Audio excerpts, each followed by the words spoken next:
What now does this actually mean? And of course, we're going to wait to see the final results. But what does it mean on the big issues? The reason she called this election was to have a firm hand, an overwhelming hand, as she went into Brexit negotiations. Yeah, that's exactly why she called it, so that she could consolidate her position, so that she could lead the country with a strong position in negotiation with Europe. But if she actually ends up with a smaller majority than she had before, or no majority at all, then I think she has failed in that objective, and she will not really be in a position to lead that negotiation. Well, then what does that mean? I mean, walk us through, if this result is by and large the result that it ends up being, what exactly does that mean for forming the government, for gathering a negotiating team, for going forward? Well, look, we'll have to wait and see. She may end up with a very small majority, and therefore she can form a government. She may end up with not quite a majority, but with an ability, for example, to work with the Ulster Unionists to form a government. Or it may be that she cannot form a government, in which case we'll have a minority government. I don't think that there is an appetite for coalition government again in this country.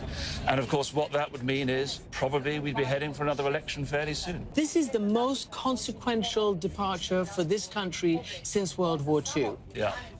And we do not know, we haven't had one single iota of explanation about what life outside the EU is going to look like. We have no idea. People have made assertions. I think what we haven't had is a serious debate about the details of how we're going to approach this negotiation and what can realistically be achieved.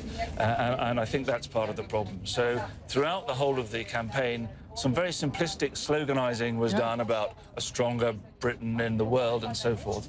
But I think people are concerned, and businesses are concerned about how this is going to play out.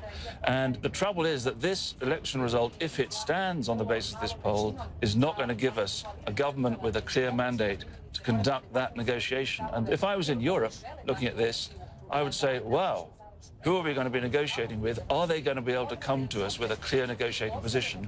Or are we in for a prolonged period of messiness? Or might you think, well, you know, the people have spoken, maybe Brexit won't happen. As you know, the further you get away from the UK, the more incredulous and the more hope, or maybe you can call it dreaming or fantasizing, that this won't happen. Yeah.